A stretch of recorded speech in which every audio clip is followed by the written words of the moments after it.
좀 많았으면 좋겠다라는 생각이 들었던 게 저도 어떻게 보면 기획자입니다. 그건 제가 뭐 작가도 아니고요.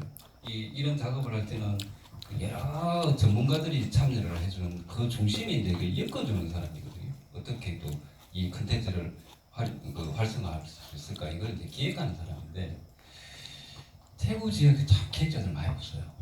그리고 할 거는 제가 보기에는 상당히 많은데 이런 전문가 그룹들 기획 단계에 있는 전문가 그룹들이 대구에 보면 상당히 그 뭐랄까요 몰려 있습니다. 몇 사람한테.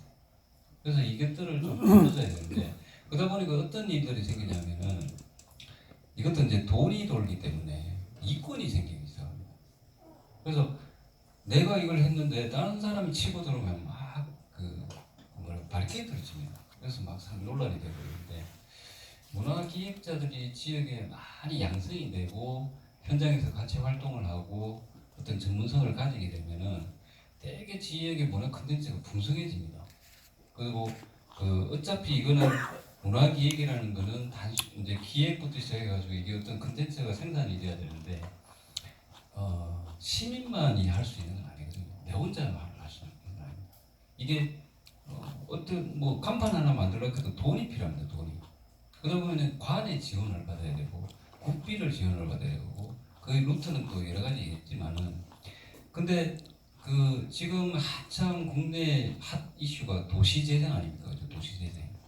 도시재생이 지금 정부에서 5년간 6조인가요? 얼마인가요? 5조인가요? 엄청난 그 예산을 지금 풀어오기 시작합니다. 그래서 대구에도 지금 중구뿐만 아니라 몇 개 구에서 그 유치를 했어요. 그래서 돈이 상당히 많이 내려와 있습니다. 그래서 이걸 중구청 직원이 다 할 수 있는 건 아닙니다. 누군가가 필요합니다. 전문가들. 근데 대구에는 그 전문가들이 몇 사람에 의해서 움직입니다. 솔직히 다 까보면. 그래서 이 전문성을 가지신 분들이 조금 더 많아지면 선택의 여지도 더 많아지고 컨텐츠의 어떤 질적인 것도 다양성이 확보가 되는데 대구는 그게 좀 많이 아쉬워요. 그리고 인력이 없다 보니까 한계가 많이 옵니다. 저 같은 경우도 1년에 한 15개 정도의 용역을 받거든요. 프로젝트를 받는데 이 15개 쳐내는데 진짜 빠듯합니다. 인력이 없어요. 그래서 이런 걸 저도 협업을 통해서 다 쳐내고 있는데 이게 참 만만치 않아요. 그래서 기획을 하시는 어떤 전문가들이 특히 문화 콘텐츠 쪽에는 좀 앞으로 제가 봤을 때는 이 문화 콘텐츠 쪽은 상당히 저는 비전이 있다고 봅니다. 비전이 있고 우리가 고도 성장 시대에는 말 그대로 재개발, 재건축 이게 다였습니다. 근데 저성장 시대 지금이죠. 저성장 시대로 딱 가면요 재개발하고 싶어도 돈이 없어요. 재건축하고 싶어도 돈이 없어요. 그건 뭐냐? 재생을 합니다. 재생. 그래서 도시 재생이 지금 확 올라옵니다. 그래서 이런 스토리텔링이 그 한 분야로 들어가 있는 거죠. 그래서 이런 것들이 이제 앞으로 좀 활성화될 가능성이 많습니다. 우리나라 경제가 고도성장 시대는 이제 끝났거든요. 거의 끝났다고 보면 됩니다. 그러면 이게 저성장 시대가 계속 유지될 텐데 그럼 나라에서 맨날 아파트 짓고 도로만 닦을 수는 없어요. 돈이 없으니까. 그러면 최소 비용으로 그만큼 효과를 볼 수 있는 거는 이쪽입니다. 문화 콘텐츠, 재생, 스토리텔링. 그러면 이거는 몇십 년, 몇백 년이 갈 가능성이 있다는 거죠. 그래서 여러분들이 이 양성학교를 통해서 물론 여러분들이 여기서 강의 뭐 한 10대 개 듣는다고 해서 내가 전문가가 되는 건 아니에요. 저도 아까 그랬지 않습니까? 스토리텔링 처음에 아무것도 이게 뭔지 몰랐습니다. 그냥 단순히 사회부 기자였고 뭐 다른 뭐 부서의 기자였고 현장 나와서 왔다 갔다 그런 친구인데 단순히 이걸 하라 그래가지고 그 사장이 그랬어요. 그거 가면 뭐합니까? 그러니까 전화만 받으면 된대요. 이걸 전화만 받는 게 아닙니다. 이거. 그래서 이걸 1년째는 완전히 맹탕에 막 그 헤딩을 했죠.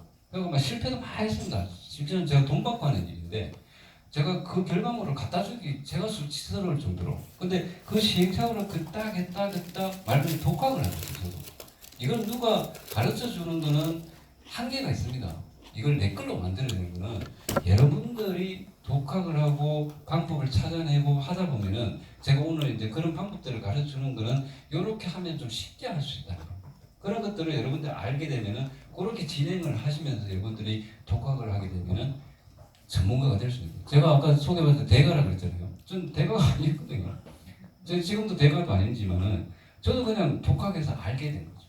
그러니까 여러분들도 충분히 가능성이 있으니까 이 강좌를 통해서 단순히 강좌 듣고 나서 수료증 받고 끝내는 게 아니라 그 다음부터는 이걸 그 강좌를 통해서 배웠던 그 과정을 머릿속에 넣어놓고 한번 깊이 있게 연구를 하고 고민을 한번 해보십시오. 그러면 여러 가지 길이 보여요. 자, 일단은 두 번째는, 자, 그러면 이제 스토리텔링을 한번 해봐야 되는데, 자, 이걸 어떻게 할 것인가?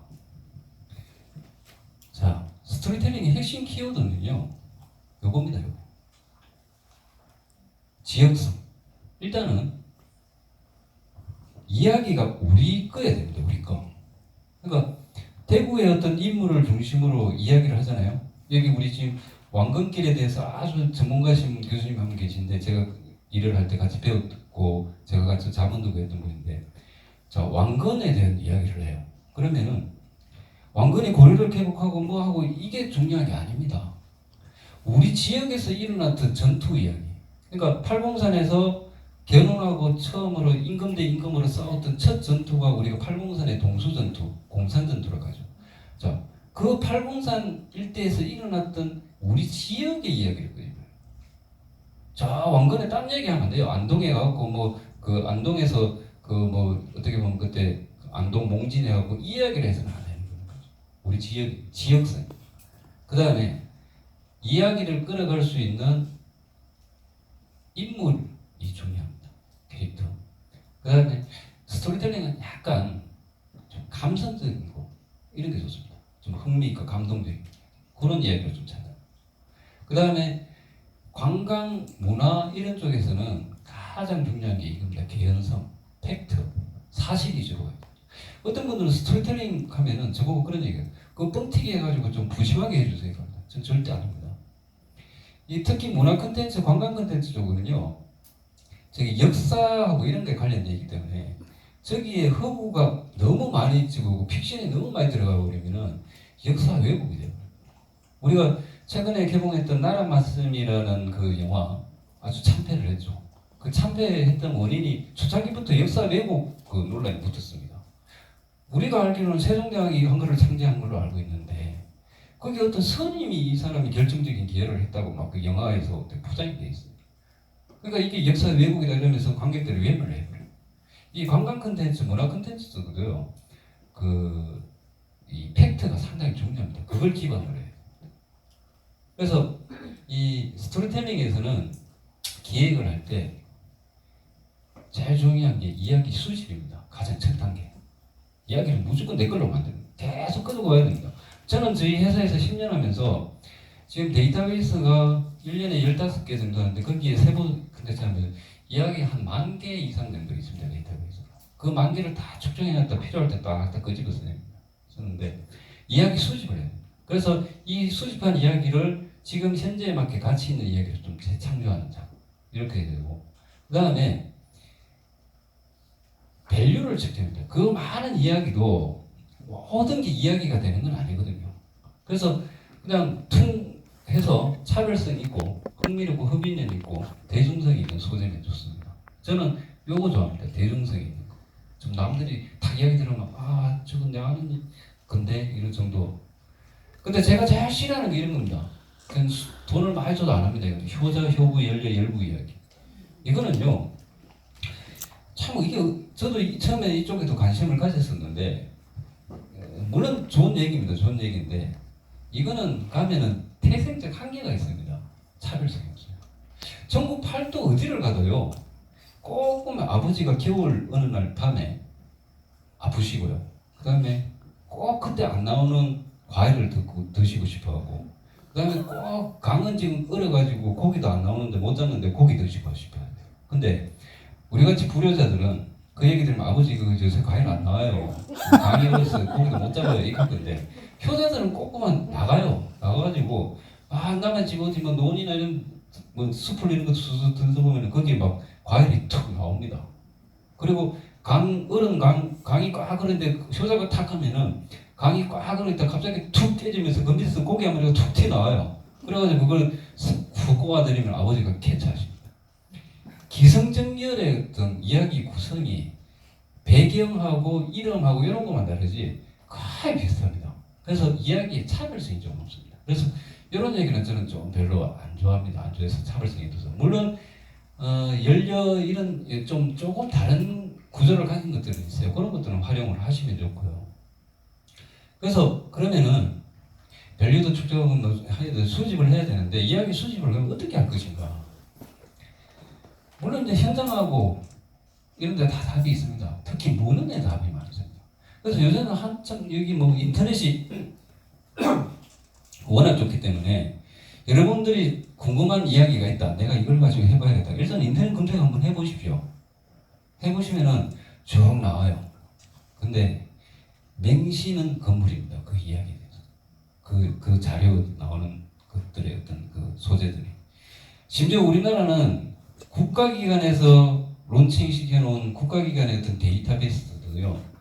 들어가 보면 어떤 한 인물에 대해서 알고 태계 선생님, 예를 들어 태계 선생님 알고 싶어서 뚝 들어가면은 어떤 데는 이분이 태어난 게 언제였는데 어떤 사이트는 가보면 또 연도가 다릅니다. 이분이 언제 과거 급제했다 하는데 어떤 사이트는 또 달라요. 이 뭐 과거 1등 했다 하는데 어떤 데는 2등 했다고 이러는 거 다 다릅니다. 그 정도로 고정이 좀 안 된 것들. 특히 개인들이 운영하는 어떤 블로그나 이런 데는 또 천차만별입니다. 그래서 인터넷에 나오는 그 소재는 여러분들이 활용을 하시되 일단은 맹신하지 마시고 그래서 아주 고정 작업을 해야 됩니다. 그것들은. 그 다음에 제가 가장 많이 이제 보는 그 문헌들은 뭐냐면은 어떤 주제가 정해지면은 구지 혹은 시지 우리가 여기 달서구니까 달서구청이가만 달서구지가 있을 거예요. 그 구지들을 참 구하기 힘듭니다. 어디 도서관 같은 데 가면 근데 조금만 시커매해갖고 막 뚱뚱한 책이 있어요. 그 옛날에 1990년대 이게 막 전국적으로 활발하게 했었는데 그 안에 보면 막 한자고 막 어려운 말을 써놨어요. 근데 그 안에 보면은 그 우리 지역만의 어떤 이야기들이 상당히 좀 체계화되어 있는 것들이 있습니다. 그런 어떤 원형을 쓰셔야 돼요. 그러니까 이야기 원형을 일단 찾아내야 됩니다. 그 다음에 또 제가 또 많이 보는 데는 뭐 국회 도서관의 논문 자료 이런 것들. 우리 논문 자료도 그 딱딱하다 생각인데 그 안에 보면은 소스들이 상당히 많습니다. 그런 소스를 캐내야 되고요. 그 다음에 좀 역사에 관련돼서 좀 알고 싶으면 저는 그 국사편찬위원회에서 이루는 한국사 데이터베이스 이쪽 많이 봅니다. 그 다음에 한국 역대 인물 종합 정보 시스템이라는 요 사이트도 많이 들어가고요. 이거는 인물에 관련돼서 좀 제가 찾을 때 그리고 국가기록원에 있는 자료도 제가 많이 활용을 합니다. 그 대학의 논문 뭐 이런 것도 많이 하는데 국회 도서관 같은 경우도 제가 뭐 가야 고분 이런 프로젝트를 할 때 가야 고분 일단 딱 쳐보면요 쫙 나와요. 근데 여기서 볼 수 있는 게 있고 못 볼 수 있는 게 있습니다. 우리 국회 도서관까지 가기는 좀 멀잖아요, 그죠? 인터넷으로 봐야 되는데 볼 수 있는 게 있고 못 볼 수 있는 게 있어요. 그런데 예를 보면 원문 보기 이런 거 무료로 있는 것들이 있습니다. 일단 이런 거 다운 받아 놓습니다. 다운 받아 놓으면은 나중에 뭐 이런 걸 하나 봤다. 그럼 이런 자료들이 나와. 자, 이게 교수님들이 쓰신 논문인데 여기에 이제 이야기 원형들이 꽤 있습니다. 이거는 고정되어 있는 겁니다. 이거는 어느 정도 고정되어 있고 신뢰성이 높죠. 이런 것 자료들을 좀 쓰고요. 그 다음에 아까 말씀드린 한국사 데이터베이스 이런 것들은 여기는 참 막 진짜 정부에서 잘 해놓은 것 같아요. 여기는 보면은 통사부터 해갖고 고대 고려시대 조선시대 대한제국 일제강점기 때의 문헌을 한복에 쫙 모아놨어요. 자, 내가 조선 왕조실록을 한번 보고 싶어요. 그 여기 그 조선시대에 보면 조선왕조실록 코너 있죠. 그리고 탁 찍어 들어보면은 이 조선왕조실록 페이지가 다 나옵니다. 자, 여기 보면 일대 태조부터 그 순종부로까지 다 나옵니다. 순종 때까지. 근데 조선왕조실록 저 한자를 내가 어떻게 읽어 생각하시죠? 우리나라 참 잘해놨습니다. 한글로 다 번역해놨어요. 번역해놔가지고 딱 들어가면은 그 시대에 내가 만일에 대구에 어떤 내가 하고 싶은 어떤 인물이 있어요. 서거전이라는 사람이 있어요. 그 서거전의 어떤 그 활동 영역을 좀 봐야 됩니다. 그러면 서거전을 키워드 검색을 하든지 그분이 활동했던 시대의 어떤 왕조에 들어가서 보셔가지고 키워드 검색하면 서거전 관련 자료가 좀 나옵니다. 그게 이야기 원형이 될 수 있습니다. 그 다음에 아까 말씀드린 한국 역대 인물 종합정보 시스템 이런 데는 그 이야기는 좀 디테일한 게 좋거든요. 디테일한 거. 그러니까 예를 들어서 아까도 말씀드린 태계 선생님이 언제 뭐 과거 시험에 합격했다 이거보다는 언제 몇 년도에 과거 시험에 어떻게 몇 등으로 합격했고 그때 시험 문제는 뭐였고 그 시험 그 평가관들은 누구였고 이런 것까지 볼 수 있으면 더 좋습니다. 그래서 그것들이 이야기로 나오면 더 디테일해지죠. 이런 데 같은 경우 그런 걸 좀 알 수 있습니다. 과거 기록들이 많은데 태기 선생님 같은 경우는 이왕이라고 이렇게 검색을 해보면요 과거 관련 기록들이 이렇게 있습니다. 이왕이라는 사람이 한 3사람 보여요. 이건 고려 시대의 어떤 동명이인이고 여기 이제 조선 시대 이건 또 문과에 합격한 이왕입니다. 우리가 알고 있는 여기 보면 이왕, 경호, 태계라는 이 태계 선생님 요 분입니다. 요걸 딱 찍어 들어가면은 태계 선생님의 과거 기록이 나옵니다. 총종 29년 가보년 식령시에서 을과 1등 했습니다. 1등.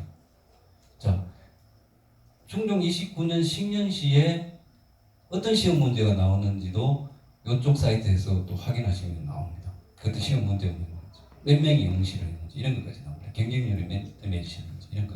그러면 이야기들이 조금 다양성을 가지죠. 자, 그런 식으로 자료를 찾아내시면 되거든요. 자, 이거는 제가 이거는 우리 왕건길 전문가 교수님 계시기 때문에 잠깐 말씀드리면요. 이것도 제가 왕건길 조선하고 나서 중간에 들어갔습니다.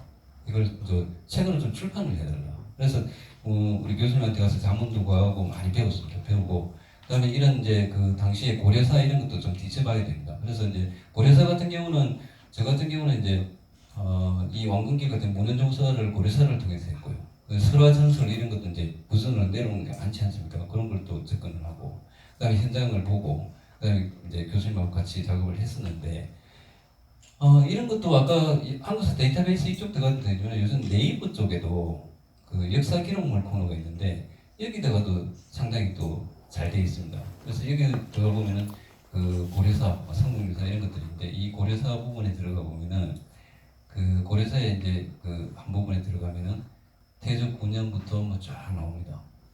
전쟁은 927년에 일어났습니다. 927년 딱 찍어 들어가면은 10년 보월 정원부터 전쟁은 요 해 9월에 일어났거든요. 9월에 쫙 나옵니다. 자, 요게 이야기 소재거든요. 여기에 보면요. 그때 어떻게 전쟁이 일어났는지부터 상당히 상세하게 나오고 특히 이 싸움이 있고 나서 견훤과 왕건이 편지를 서로 좀 주고받았거든요. 어떻게 보면 조롱하는 편지입니다. 서로.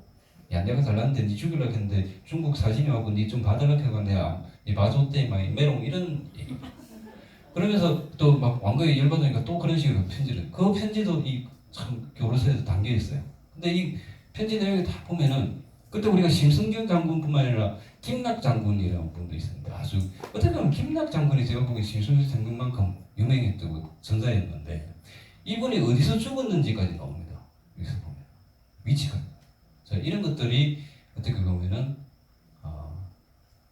좋은 정보가 될 수 있고 이야기 소스가.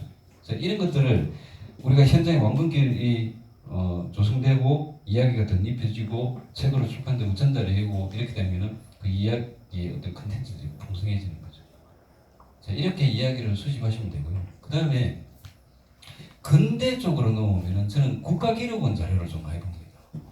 그 국가기록에는 특히 일제강점기 자료들을 많이 보는데 이 수성못 관련해서 제가 용역을 받아서 한 몇 년 전에 했었는데 이게 참 그때는 논란이 많았어요. 수성못을 누가 만들었느냐.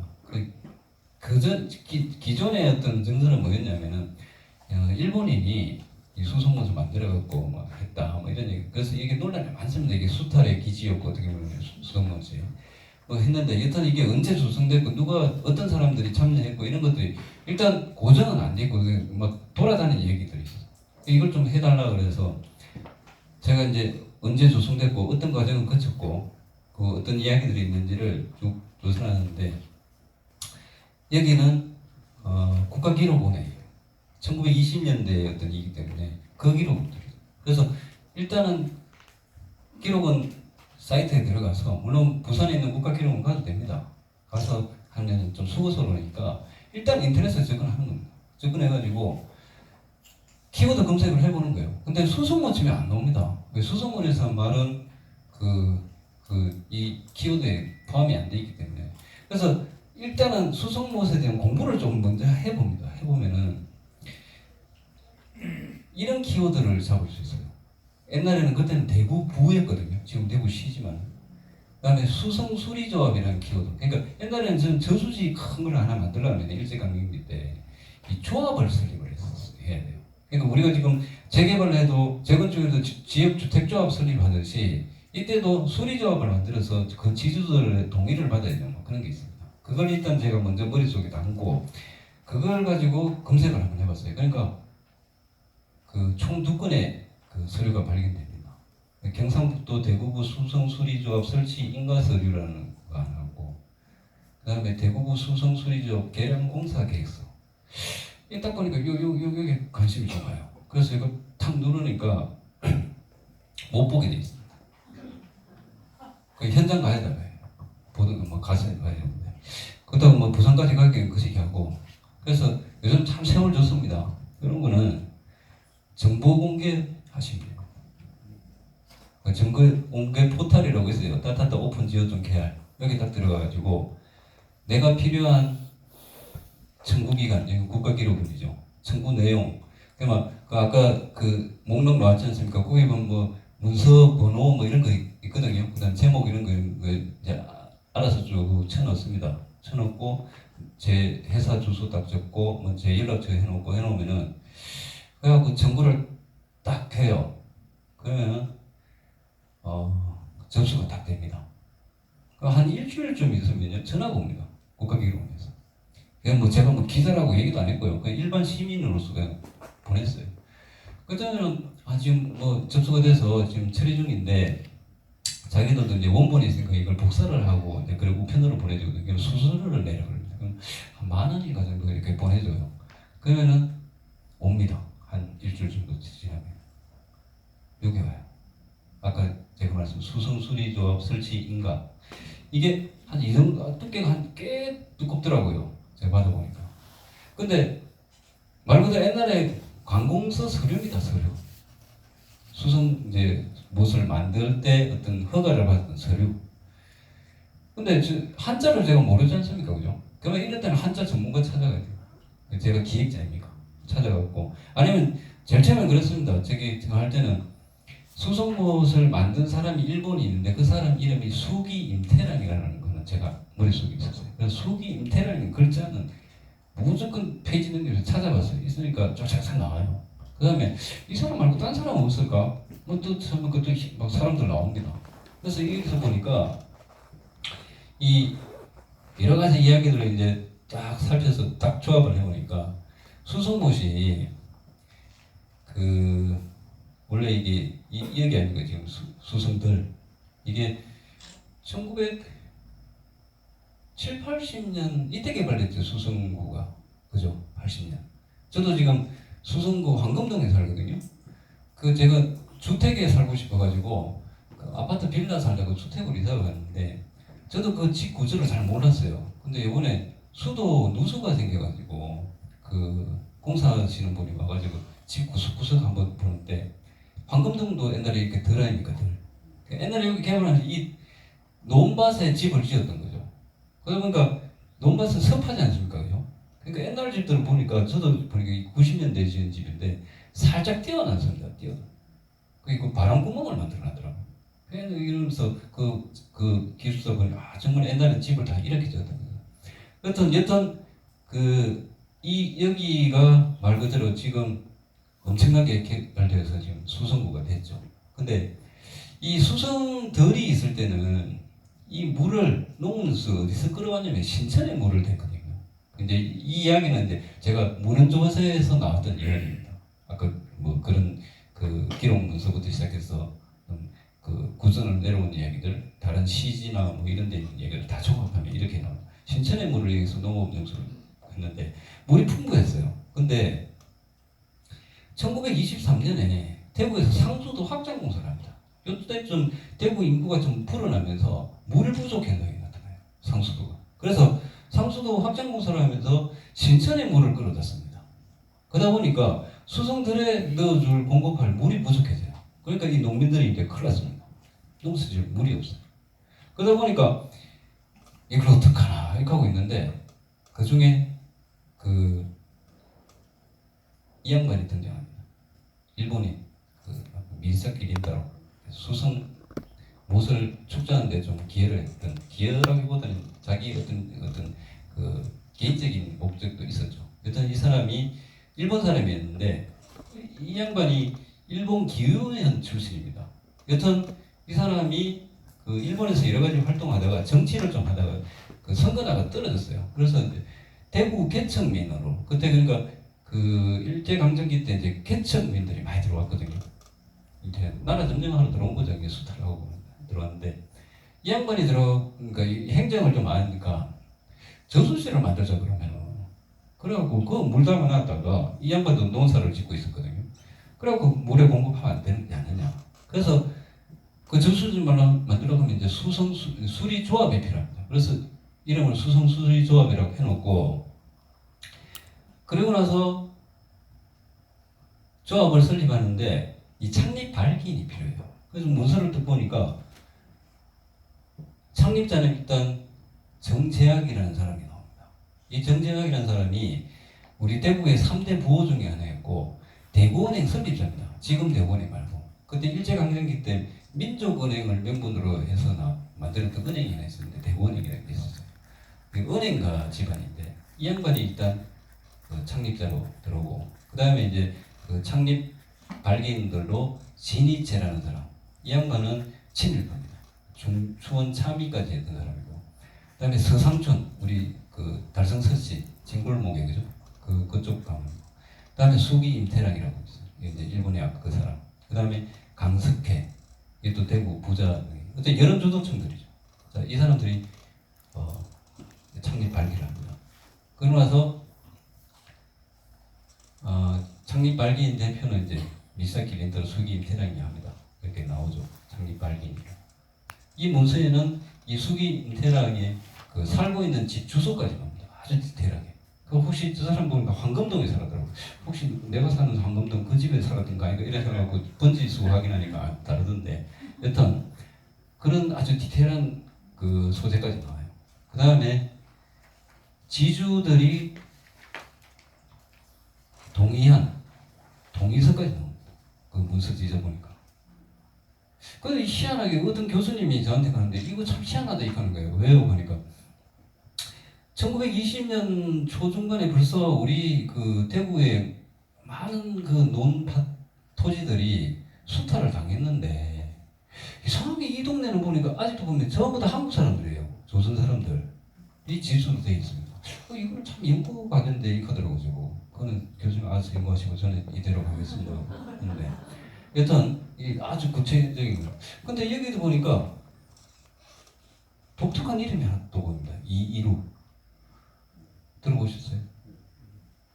이상환 선생님 큰아버지 그죠? 이분이 이상환 선생님 성장에 상당히 큰 영향을 끼치신 분이에요. 이상환 선생님의 아버지가 이시우 선생님입니다. 근데 8살 때 아버지 돌아가시죠. 그러면서 큰아버지 밑에 갔는데 우리가 대구에 우연서루라는 옛날에 도서관 민족 사설 학교라고도 볼 수 있고 도서관이라고 할 수 있는데 책을 하게 들여놨습니다. 그래서 민족 지사들을 양성하고 했던. 그래서 물론 이분에 대해서 최근에 또 민족연구소에서 또 좀 반론 제기도 했었죠. 약간 친일 성향도 좀 보이지거든요. 그래서 그건 논란 어떤 배경이 됐습니다. 여튼 이루 선생님도 수성들 쪽에 땅을 가지고 계셨어요. 이거를 또 수성구는 이거 보시니까 아이고 막 이거 좋은 거라고 해요. 왜요? 그러니까 빼앗긴들에도 봉헌 오는 거에 어떤 작품 배경이 우리 수성들이라고 알고 있는데 이것도 논란이거든요. 지금 수성들 아니다, 막 딴 데다 막 이렇게 하는데 맞습니다. 중구는 중구 입장에서 또 얘기하고 요 최근에 달성가 어디 쪽에 또 그쪽이다 하고 막 이렇게 얘기를 해요. 그래서 왜 좋은데 그러니까 아니 이 큰아버지 땅에 있었으니까 논밭이 있으니까 이상한 선생님이 왔다 갔다 했을 거 아닌가래. 이렇게 된생인 거니까. 그거는 유추하기 너무 힘들고 그건 알아서 하시고 저는 그냥 이런 것들 넣을게요 하고 이제 작업을 했습니다. 여튼 이런 디테일한 것들이 나오죠. 그 다음에 이제 어떤 신문 자료 당시 신문자료 이런 것도 이제 좀 참고가 되고요. 그 사업비를 어떻게 이제 수송못을 하는지 그런 자료까지 나옵니다. 그래서 마지막에 설립 인가까지 받는 거는 이 조선 청독부 간보가 있는데 이런 것도 그 뒤져보면 나와요. 그 간보에 보면은 수성수리 조합 이제 설립 인가를 언제 했는지 정확한 날짜까지 나옵니다. 이게 말 그대로 수성못이 생긴 날짜죠. 여기 보면은 대정 13년 5월 26일 뭐 이렇게 나옵니다. 이걸 이제 우리 연도로 하면 1924년 5월 26일 설립 인가가 되죠. 그래서 이걸 이제 29일 날 간보로 고시를 했고 여기 어떻게 보면은 수성못이 딱 태어난 생일 같아요. 이거 이제 어떻게 보면 지금 원래 19년이니까 이제 100년 다 돼가지고요. 이런 것들이. 그 다음에 이제 조합이 설립되고 나서 이 조합장은 또 누가 했는지. 그 아까 창립 발기인증에 진이체라는 사람이 했고, 그 부조합장은 이제 아까 또 일본이 그 양반이 했고.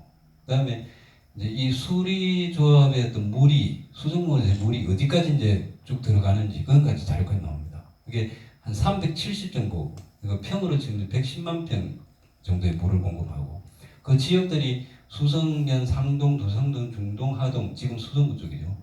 신천동, 범어, 황청, 가창, 파동까지 그 물이 공급됐다는 자료들이 다 나옵니다. 그 다음에 아까 그 지주명부 이런 거 보면요. 그 일본인 지주가 총 21, 프랑스 선교사 1명, 나머지 95%가 조선인이라는 그런 자료까지 다 있다. 그래서 이제 착공은 9월 27일 날 수성못을 착공을 했다는 게 어떤 기사를 통해서 이렇게 이제 확인도 하고 아까 그 문서에서도 확인을 하는 겁니다. 여튼 이렇게 해가지고 하나의 그 이야기 원형들을 찾아내서 이제 꽤 맞추게 하면 됩니다. 구성을 해서 하나의 우리가 필요한 컨텐츠로 만들어가는 거죠.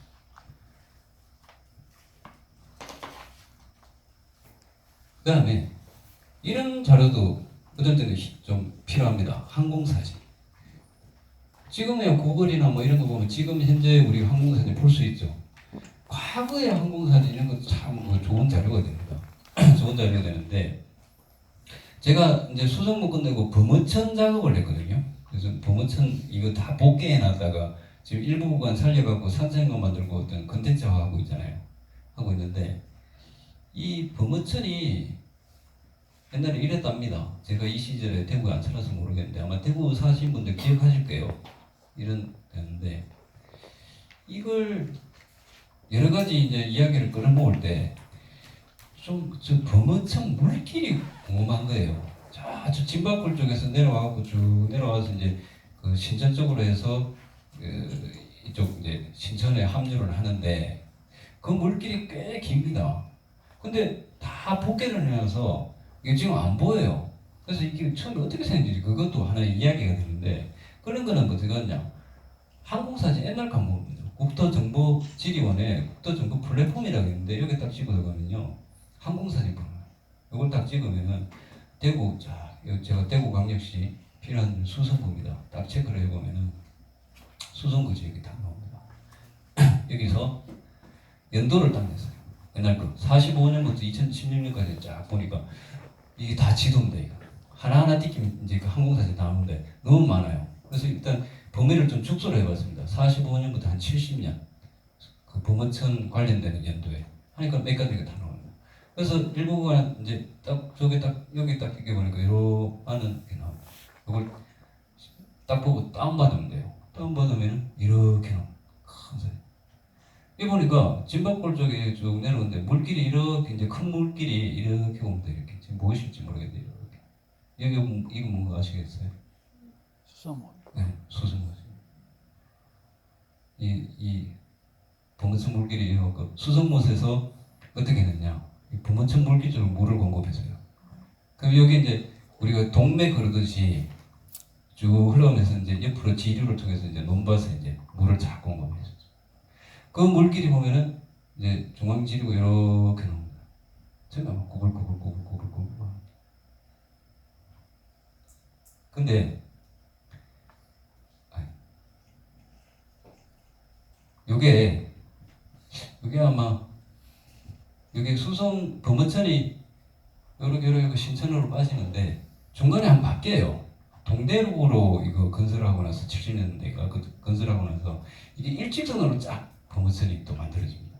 근데 그때 항공사진 보면 실제로 보면 물길이 이렇게 일직선으로 딱 돼 있어요. 그게 정빙이 되죠. 고정이 되죠. 이런 자료들도 좋습니다. 그래서 이런 것들은 문화기획자로서 어떤 이런 거 할 때는 이런 거는 저는 그렇습니다. 이 간판 하나 딱 걸어놓으면 좋습니다. 범어천전 뚫려놨는데 그거 하면 범어천 역사 이렇게 조그마한 입간판 이런 거 있거든요. 그 옆에다가 이거 다운받은 거 그대로 다 하나 하고 딱 걸어놓으면은 이 범어천 이렇게 하는 거 이게 보면 좀 신기하잖아요. 이렇게 이제 그 관광객들 아니면 방문객들한테 상당히 이제 소구성 있는 컨텐츠가 되는 거죠. 자, 이런 것도 저는 어떤 루트를 통해서 찾을 수 있습니다. 근데 이제 아까도 제가 스토리텔링을 하면서 스토리보다는 텔링 쪽이 더 이제 중요하다 이렇게 말씀을 드렸는데 지금 50분까지 해야 되니까 지금 한 20분 남았다 그죠? 자, 제가 마지막에 또 영상 하나 보여주고 끝내드릴게요. 말 그대로 원소스 이야기 그냥 발굴 저런 이야기들 뭐 미사키 리따라고 어쩌고 저쩌고 뭐 전쟁이 어쩌고 이런 거 내 혼자 발굴하고 또 가지고 있으면 아무 소용없어요. 자, 이건 이제 전달해. 출판을 하든지 공연 제작을 하든지 상품 마케팅을 애니메이션 만들든지 영상물을 만들든지 공연을 만들든지 자, 여기서는 관하고 같이 할 수 있는 방법들을 좀 찾아야 됩니다. 그래서 이야기를 전달할 수 있는 걸 좀 해야 되는데 제가 2010년부터 지금 경북 7곡하고 이 작업들을 계속 하고 있습니다. 스토리텔링은 장기 관점에서 좀 해야 되거든요. 어떤 지자체는 저한테 의뢰를 하면서 원래 이거 하면 내년에 관광객 100만 명 옵니까? 근데 내가 100만 명 죽어도 안 합니다. 그 돈 저한테 1억 줘도 저는 그 100만 명 유치 못하니까 안 하려면 하지 마이소. 한 5년, 10년 아까 중국 근대골목 2008년 처음 시작할 때 287명이라고 그러죠. 그거하고 똑같습니다. 이게 장기적인 관점인데 이 7곡하고 지금 하는 게 한 10년째 지금 하고 있는데 7곡은 뭐냐면 이거 7곡의 낙동강 전투라는 소재 갖고 합니다. 이야기가지고 그 7곡의 도시 브랜드 우리가 경북 7곡의 도시 브랜드는 호국 평화의 도시입니다. 전쟁 6.25 전쟁 때 아주 전략적 요충지였습니다. 근데 호국 평화의 도시 해도 아무도 안 알아줘요. 영화는 저 영덕의 장설이 만들어지고 있고요. 뭐 인천 상륙작전 이런 거 만들어집니다. 7곡 아무도 그것도 안 보고 그거 호국 평화의 도시 갑니다. 그 브랜드를 못 살리죠. 그래서 이걸 10년째 이제 여러 가지 하고 있는데 이제 여기는 그 아까도 말했던 낙동강 전투. 이 낙동강 전투 7곡에서 이루어진 게 정확히 8월 1일부터 9월 24일 딱 55일간 7곡 지역에서의 어떤 전투가 벌어지는데 여기에 그 가장 중요했던 건 뭐냐? 전세를 역전시킵니다. 여기서 우리가 서울을 3일 만에 함락당하고 쭉쭉쭉 밀려가지고 여기까지 밀립니다. 여기까지 낙동강이 있는 여기서 7월 말에 낙동강을 기점으로 여기까지 다 밀려요. 그 남아있는 큰 도시는 대구하고 지금 부산 정도밖에 없습니다. 국토의 지금 퍼센트를 따지면 한 7에서 10% 정도밖에 안 남았습니다. 여기 밀리면 이제 끝입니다. 끝. 말 그대로 이제 김정은이 밑에서 지금 뭐 딴 거 하고 있겠죠. 그렇게 했었는데 여튼 그래서 연합군이 어떻게 했느냐? 이 칠곡의 다부동이라는 곳을 기점으로 낙동강 방어선을 칩니다. 세로선, 가로선. 그래서 가로선은 국군이 맞고 세로선은 미군이 맞습니다. 요 다부동을 기점으로 하는 거예요. 칠곡을 기점으로 하는 거죠. 그래서 처음에는 막 이제 여기서 지연을 합니다. 막 밀고 들어오는 걸 지연을 하는데 일단은 적들이 내려오는 그 다리들을 다 끊습니다. 그래서 8월 3일 날 칠곡의 외관철교라고 있는데 거기를 이렇게 탁 이제 끊어버리죠. 못 넘어게. 그래서 일단 좀 시간을 벌죠. 그런 작업들. 그러다 보니까 이제 그 좀 지연이 되다 보니까 이제 그 김일성이가 이제 여기서 좀 주춤합니다. 수많은 차에. 그래갖고 여기 딱 지어놓고 지금도 이 다리에 가면 이제 폭탄자들도 있어요. 그때 당시. 이걸 그대로 살려놨습니다. 이게 이야기 컨텐츠를 시각적으로 보십니다. 그래서 이 외관철교의 이름은 지금 호국의 다리라고 되어 있습니다. 이것도 스토리텔링을 한 거죠. 근데 이제 이 다리가 참 기구하게도 2011년 6월 25일 날 한 번 또 이렇게 폭삭 주저앉았었어요. 6.25 때 그랬는데 6월 25일 날 그때 뭐 4대강 사고하고 뭐 홍수 와가지고 뭐 그랬다 이런 논란이 좀 있긴 했었는데 여튼 이 다리가 좀 기구한 운명을 타고납니다.